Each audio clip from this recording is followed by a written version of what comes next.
ये तेजस्वी यादव की जबान को मैं बीजेपी के सारे नेताओं से सवाल पूछूंगी कि बीएनएस की अलग अलग धाराएं हैं भारतीय न्याय संहिता की, किसी में 5 साल की कैद है, किसी में 7 साल की कैद है, ये अलग मसला है, एफआईआर नहीं होती।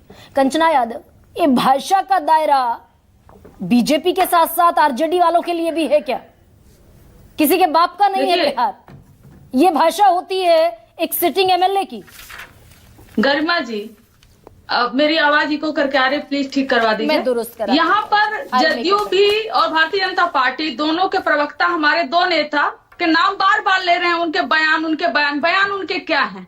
क्या उनके ये बयान है कि इस देश से, हिंदुस्तान से हिंदू खत्म कर देने चाहिए? क्या उनके ये बयान है कि मुसलमान खत्म कर देने चाहिए? क्या वो उनके ये बयान है किसी कम्युनिटी को लेकर? आस्तिक और नास्तिक होना संविधान अधिकार देता है। आप अगर गॉड को मानते हो, गॉड को नहीं मानते हो, आप किसी पुस्तक को क्रिटिसाइज कर सकते हो, नहीं क्रिटिसाइज कर सकते हो। उसकी बयान की तुलना आप यह नहीं कर सकते। बचौल 2022 में जो उनके बीजेपी के विधायक वो कहते हैं कि मुसलमानों को वोटिंग राइट छीन लेना चाहिए, मुसलमानों को यहाँ से भगा देना चाहिए। जदयू भी तब कंडेम की थी, लेकिन इन्हीं की आंखें में नीतीश कुमार जी, आपने जैसा पूछा, वो होम मिनिस्ट्री डिपार्टमेंट अपने पास ही हमेशा रखते हैं, लॉ एंड ऑर्डर उनके पास है, तो उनकी गिरफ्तारी क्यों नहीं करवाते? क्यों नहीं उन पर एफआईआर कराते? उनके विधायक जो सदस्यता है क्यों नहीं रद्द करवाते? और अगर कोई ऐसा कहे कि अगर मुसलमान जीत कर आता है तो हम सदन में उसको बैठने नहीं देंगे, तो ऐसे लोगों को गरिमा जी पब्लिक लाइफ में रहने का कोई भी अधिकार नहीं है। और लाइव इन्होंने एक्सेप्ट किया कि ये संविधान के खिलाफ है, संविधान के खिलाफ है तो कार्रवाई करिए। और जहां तक बात चंद्रशेखर जी की है, अगर गलत है, गरिमा जी, मुख्यमंत्री कौन थे? नीतीश कुमार जी थे। मिनिस्टर कौन बनाता है? मुख्यमंत्री बनाते हैं। खुद मुख्यमंत्री नीतीश कुमार जी चंद्रशेखर जी को एजुकेशन मिनिस्टर बिहार में बनाए थे। क्या उनको एजुकेशन मिनिस्टर बनाते हुए ये नीतीश कुमार जी को ज्ञान नहीं था कि उन्होंने कैसा बयान दिया हुआ है? फिर क्यों बनाया उन्होंने एजुकेशन मिनिस्टर? कंचना, ये आपको भी सूट करता है क्या? 17% मुसलमान, 14% यादव, कुल मिलाकर कितना परसेंटेज हो गया? आपको सूट करता है? हिंदू मुसलमान होता है? नहीं गरिमा जी, हम कभी ये नहीं कहते कि हम एमवाई पार्टी हैं। ये लोग कहते हैं कि हम एमवाई पार्टी है क्योंकि इनको एमवाई सिंड्रोम है। जदयू और भाजपा दोनों को एमवाई सिंड्रोम है, क्योंकि ना इनको यादव का वोट मिलता है, ना मुसलमान को वोट मिलता है। 75 विधायक हैं आपके कंचना।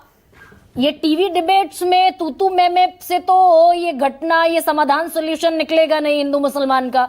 75 विधायक हैं आपके, विधानसभा के बाहर बैठे क्या धरने पर? कैसे दे दिया हरभूषण ठाकुर बचौल ने बयान? हिंदू राष्ट्र है भारत।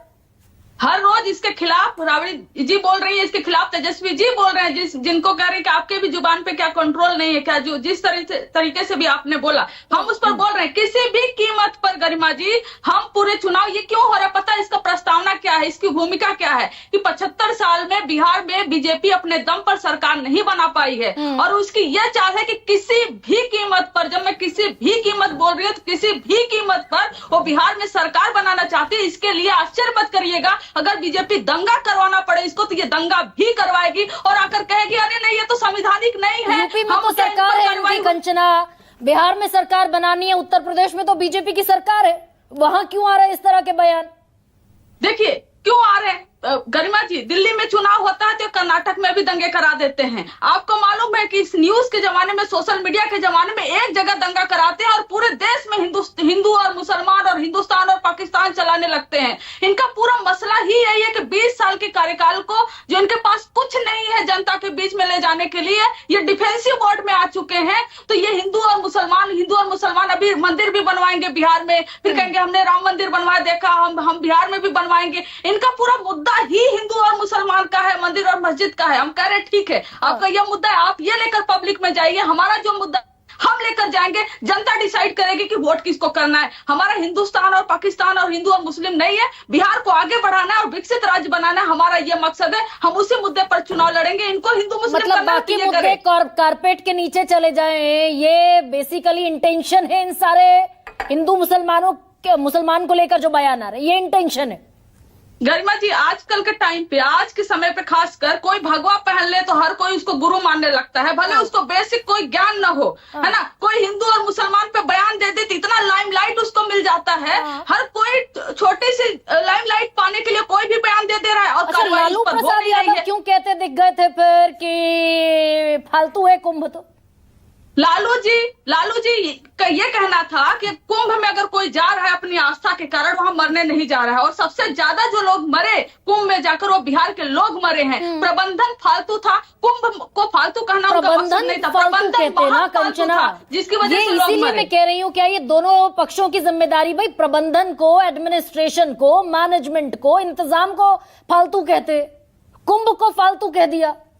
कुंभ को फालतू नहीं कहे गरिमा जी, कुंभ को फालतू नहीं कहे। अगर कुंभ में लोग जाकर मर रहे हैं तो ये किसकी जिम्मेदारी है? और अगर इस पर सवाल कर दो तो आप भारत राज्य से सवाल, आप भारत सरकार से सवाल कर दो तो ये आप भारत से सवाल कर दिया, भारत के अगेंस्ट हो गए। अगर आप हिंदुत्व पे कोई सवाल कर दो, अगर ये ढोंगी बाबा जो बनकर आए उन पे सवाल कर दो तो आप पूरे नेशन के खिलाफ हो गए। इस तरह के जो प्रोटेल इनका चल रहा है ना, ये सिर्फ और सिर्फ इनका चुनावी मकसद है। इसके लिए भले लोगों की जान चली जाए। चरण सिंह सप्रा, मैं आ रही हूँ, लेकिन पहले मेरे साथ